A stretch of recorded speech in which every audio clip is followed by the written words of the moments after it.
Assalamualaikum warahmatullahi wabarakatuh. Perkenalkan, nama saya Yogi Saputra, NIM 2104010082, kelas akuntansi 201. Saya mahasiswa Fakultas Ekonomi Universitas Maritim Raja Ali Haji. Baiklah, pada kesempatan kali ini saya akan memaparkan materi mengenai Blue Economy dan implementasinya di sektor perekonomian Indonesia. Pendahuluan. 1. Indonesia sebagai negara kepulauan dan maritim terbesar di dunia. 17.480 buah pulau, wilayah perairan laut 5,8 juta kilometer persegi, 3,1 juta kilometer persegi laut teritorial, dan 2,7 juta kilometer persegi laut zona eksklusif ekonomi. Panjang garis pantai 104.000 km. 2. Indonesia adalah negara yang kaya dengan potensi sumber daya alam, baik yang terbarukan maupun yang tidak terbarukan. Sektor kelautan dan perikanan dapat menjadi penggerak ekonomi nasional. 3. Indonesia adalah negara dengan jumlah penduduk keempat terbesar di dunia. Penduduk yang besar dengan daya beli yang terus meningkat adalah pasar yang potensial. Sementara itu, jumlah penduduk yang besar dengan kualitas SDM yang terus membaik adalah potensi daya saing yang luar biasa. 4. Lokasi geografisnya juga sangat strategis, memiliki akses langsung ke pasar terbesar di dunia, karena Indonesia dilewati oleh satu Sea Lane of Communication atau SLOC, yaitu Selat Melaka. 5. Indonesia memiliki akses langsung kepada 6 wilayah LME atau Large Marine Ecosystem yang mempunyai potensi kelautan dan perikanan yang cukup besar. Berikut merupakan grafik di mana menunjukkan potensi penduduk dan sumber daya manusia. Berikut adalah grafik yang menunjukkan potensi sumber daya alam. Sumber daya melimpah untuk energi berbasis gas dan industri petrokimia. Angka ini tidak termasuk gas non-konvensional dari coal bed methane atau CBM dan coal gasification. Dengan asumsi 40% layak dikembangkan 12 GW, hingga saat ini baru 1.200 MW dikembangkan. Pada 2013, setidaknya sebagian sudah harus diproses secara lokal, menurut Undang-Undang Nomor 4 Tahun 2009 tentang pertambangan mineral dan batu bara, ditujukan untuk mendorong berkembangnya industri hilir.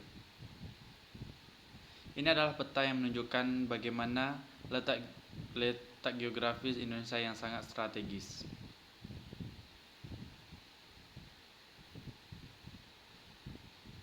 Kondisi dan potensi.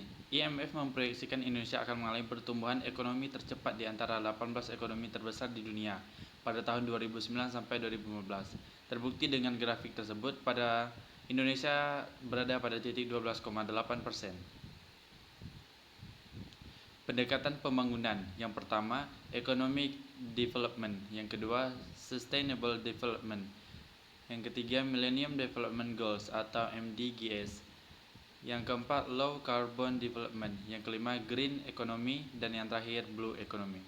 Substansinya adalah mengawinkan antara pertumbuhan ekonomi dan lingkungan hidup yang diikat dalam kata sustainability sejak Konferensi Bumi tahun 1992 di Rio Janeiro, Brazil. Komponen dari green economy. Yang pertama, pembangunan ekonomi rendah karbon. Yang kedua, ekonomi berbasis sumber daya hayati, sumber daya energi, dan energi terbarukan. Yang ketiga, manajemen berkelanjutan dan penyediaan layanan sesuai dengan kapasitas daerah. Dan yang terakhir, kepentingan kesejahteraan sosial ekonomi masyarakat. Ciri dari green economy menurut Carl Burkhardt. Yang pertama, renewable energy. Yang kedua, green buildings. Yang ketiga, clean transportation. Yang keempat, water management. Yang kelima, waste management. Dan yang terakhir, land management. Berikut merupakan grafik yang menunjukkan green economy. Komitmen pemimpin, negara inovatif New Green Deal. Pada warna hijau terletak pemerintah swasta, LSM masyarakat, dan warna biru tradisionalnya ada 3R, reduce, reuse, dan recycle, sedangkan modern 2R, reimagine dan redesign. Menjadi yang merah pemerintah Indonesia dan yang hijau Rencana Aksi Nasional dalam menghadapi Perubahan Iklim atau RANPI. pro-poor, pro-job, pro-growth, and pro-environment. Dan yang ungunya menjadi program-program adaptasi dan mitigasi. Green versus blue. Kompeten, dream of the green economy dan dream of the blue economy. What is it? The green economy expensive, subsidi, support by taxes. Sedangkan di blue economy inovatif, kompetitif, dan create jobs. Mengapa harus blue economy? Blue economy merupakan pengkayaan green economy dengan semboyan blue sky, blue ocean, ekonomi tumbuh, rakyat sejahtera, namun langit dan laut tetap biru. Gunter Pauli menyebut blue economy sebagai green 2.0 atau green economy yang disempurnakan. Sementara itu, United National Environmental Program tidak mengenal blue economy. UNEP sendiri pernah menerbitkan laporan kasus berjudul Green Economy in a Blue World, yaitu prinsip-prinsip green economy yang diterapkan pada sektor kelautan. Esensi dari blue economy, yang pertama, learning from nature. Konsep blue economy mencontoh alam, bekerja sesuai dengan apa yang disediakan alam dengan efisiensi, tidak mengurangi tapi justru memperkaya alam.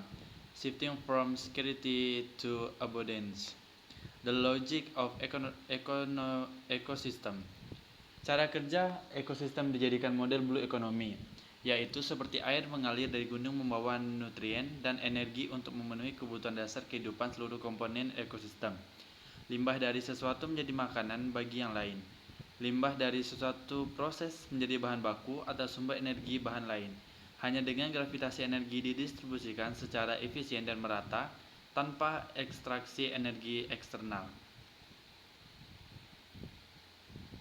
Prinsip-prinsip dari blue economy. Yang pertama, nature efficiency. Yang kedua, zero waste. Yang ketiga, social inclusiveness. Yang keempat, cyclic system of production. Dan yang terakhir, innovation and adaptation. Itu adalah merupakan grafik dari blue economy. Ini merupakan gambaran pohon industri hasil laut. Yang pertama itu ikan segar, udang, dan rumput laut.